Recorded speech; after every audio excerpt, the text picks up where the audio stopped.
കോവളത്തിൽ നിന്നും ആദ്യം ദിവീഷാണ് തുടങ്ങുന്നത്. ദിവീഷ് കോവളത്ത് റെഡിയാണ്. ദിവീഷ്, എല്ലാ തവണയും കോവളം വലിയ ഒരു കേന്ദ്രമാണ്. അങ്ങനെ ആഘോഷങ്ങളുടെ വിദേശികൾ എത്തുന്ന സ്ഥലമാണ്. നമ്മുടെ നാട്ടിലെ ആളുകൾക്കും ഒരു കുറവുമില്ല ആഘോഷത്ത്. കോവളം എന്ന് പറഞ്ഞു കഴിഞ്ഞാൽ ഇത്തവണ കോവളത്ത് അതിഗംഭീര കാഴ്ചകളാണോ ഉള്ളത്? എന്താണ് ദിവീഷ് നേരിട്ട് തുടങ്ങിക്കഴിഞ്ഞിട്ടില്ല, തുടങ്ങാൻ പോകുന്നതേ ഉള്ളൂ, വരാനിരിക്കുന്നതേ ഉള്ളൂ പരിപാടികളൊക്കെ. അതിന്റെ തുടക്കം എന്ന നിലയിൽ പ്രജീഷ് കൈബിൾ, എന്തായാലും പുതുവത്സര ആഘോഷത്തിൻ്റെ ചൂട് പതുക്കെ വന്നു തുടങ്ങുന്നേ ഉള്ളൂ. കാരണം ആളുകൾ ഒന്നൊന്നായി ഇങ്ങോട്ടേക്ക് വരുന്നു. എൻ്റെ ഏറ്റവും പ്രധാനപ്പെട്ട കാര്യം, ഞാൻ നമ്മുടെ കോവളത്താണ് നിൽക്കുന്നതെങ്കിലും ഇവിടെ മലയാളികളെ സത്യം പറഞ്ഞാൽ തപ്പിപ്പിടിച്ച് കണ്ടെത്തേണ്ട അവസ്ഥയാണ്. അതുകൊണ്ട് കൂടുതലും മറ്റ് സംസ്ഥാനങ്ങളിൽ നിന്ന്, പ്രത്യേകിച്ചും ആന്ധ്ര, തെലങ്കാന, തമിഴ്നാട് തുടങ്ങിയ സംസ്ഥാനങ്ങളിൽ നിന്ന് ആളുകളാണ് കൂടുതലെത്തി. ഇപ്പോൾ നമ്മളിവിടുത്തെ ഈ സർഫിംഗ് ഒക്കെയായി ബന്ധപ്പെട്ട് പ്രവർത്തിക്കുന്ന ആളുകളോട് ചോദിച്ചപ്പോൾ എല്ലാവരും പറഞ്ഞു ഇന്ന് സാധാരണ ഇങ്ങനെയാണ്, മലയാളികൾ പൊതുവെ കുറവാണ്, നാളെയാണ് ഇവർ കൂട്ടത്തോടെ രംഗത്തിറങ്ങുന്ന ദിവസം എന്നാണ്. അപ്പോൾ എന്തായാലും മലയാളികൾ ഇല്ലാതില്ല. കുറച്ച് ആളുകളൊക്കെ വളരെ സജീവമായി 12 മണി വരെയാണ് ആഘോഷ പരിപാടികളിൽ നിൽക്കുക. കുറച്ച് പേര് ഇവിടെ നമ്മുടെ ഒപ്പം ഉണ്ട്. നിങ്ങൾ എവിടെ നിന്നാണ് വരുന്നത്? തിരുവനന്തപുരം ജില്ലക്കാർ തന്നെയാണ്. ഇവിടെ സാധാരണ കോവളത്ത് ന്യൂ ഇയർ ആഘോഷിക്കാൻ വരുന്ന കൂട്ടത്തിൽപ്പെട്ട ആളുകളാണ്. എന്താ പേരെന്താ? കാന്തിമ. എങ്ങനെയുണ്ട് ഇപ്പോൾ ഇവിടുത്തെ ആഘോഷം കണ്ടിട്ട്? ഈ കഴിഞ്ഞ വർഷം ഈ 2024 നിങ്ങൾക്ക് നല്ലതായിരുന്നോ അതോ കൂടുതൽ പ്രതീക്ഷ 25-ലാണോ?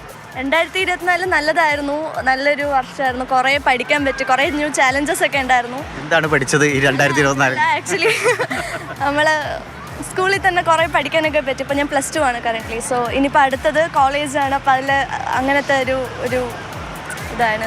അതായത് 2024 10 മടങ്ങ് വൈബ്രൻസിയോടുകൂടി നിങ്ങൾ 2025 വരവേൽക്കുന്നു എന്നാണോ? അതെ.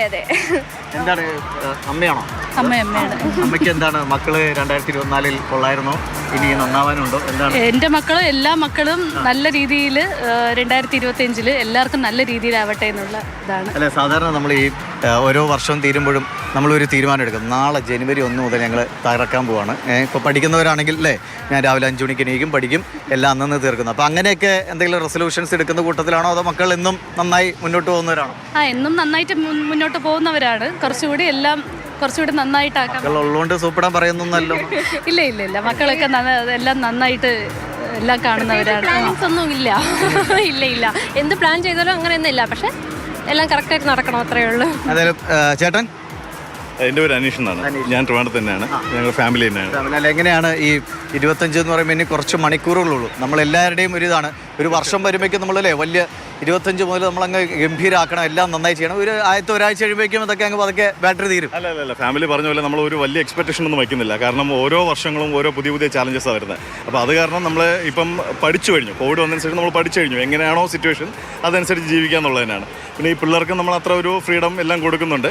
But they are also equipped.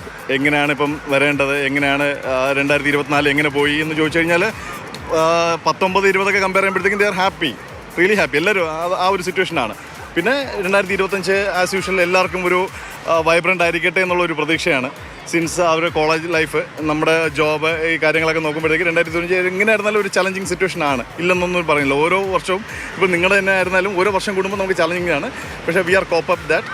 Covid അതിനൊരു നല്ലൊരു പാഠം തന്നു എന്നാണ് പറയേണ്ടത്. But wishing all a happy new year 2025. എല്ലാവർക്കും ഒരു വൈബ്രൻ്റ് ആയിരിക്കട്ടെ, എല്ലാവർക്കും അടിപൊളി ആവട്ടെ എന്ന് വിശ്വസിക്കുന്നു.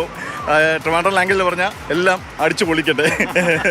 അതായത് വളരെ പ്രായോഗികമായി തന്നെയാണ് ഇവർ സംസാരിക്കുക. ഇപ്പോൾ നമ്മളെപ്പോഴും അല്ലേ, നമ്മൾ സാധാരണ ഗംഭീരോഗം നല്ലതാവും, നല്ലത് മാത്രമല്ല വെല്ലുവിളികളും പ്രതിസന്ധികളൊക്കെ ഒരുപാടുണ്ടാവും പഠിക്കുന്ന കുട്ടികളാണെങ്കിലും ജോലിക്ക് തേടുന്നവർക്കൊക്കെ. പക്ഷേ അതിനെയൊക്കെ മറികടക്കാനുള്ള ഒരു ആത്മവിശ്വാസവും ധൈര്യമൊക്കെയാണ് നമുക്ക് വേണ്ടത്. അപ്പോൾ നിങ്ങൾക്ക് എല്ലാവർക്കും ഹാപ്പി ന്യൂ ഇയർ, ഗംഭീരമാകട്ടെ അല്ലേ. അടുത്ത വർഷം കോവളത്ത് തന്നെ വരാൻ പറ്റേ. Okay, happy new year. അപ്പോൾ ഇതാണ്, അവർ വളരെ പ്രതീക്ഷയോടെ കാത്തിരിക്കുന്നു. പക്ഷേ നമ്മുടെ സാധാരണയുള്ള രീതിയാണ്, നമ്മൾ ജനുവരി 1 മുതൽ മലമറിക്കും അല്ലേ, അങ്ങനെയാണല്ലോ നമ്മൾ പറയാം, മലമറിക്കും, ഗംഭീരമാക്കും എന്നൊക്കെ പറയും. പക്ഷേ ആദ്യത്തെ ഒരു 3-4 ദിവസം കഴിയുമ്പോഴേക്കും ബാറ്ററി ചാർജ് ചെയ്യുന്ന പോലെ പിന്നെ നമ്മൾ വീണ്ടും പഴയപടി ആകുന്നതാണ് നമ്മുടെ ശീലം. അപ്പോൾ അത്തരം ശീലങ്ങൾ തുടരുക, അത് ഒരു രസവും കൂടി.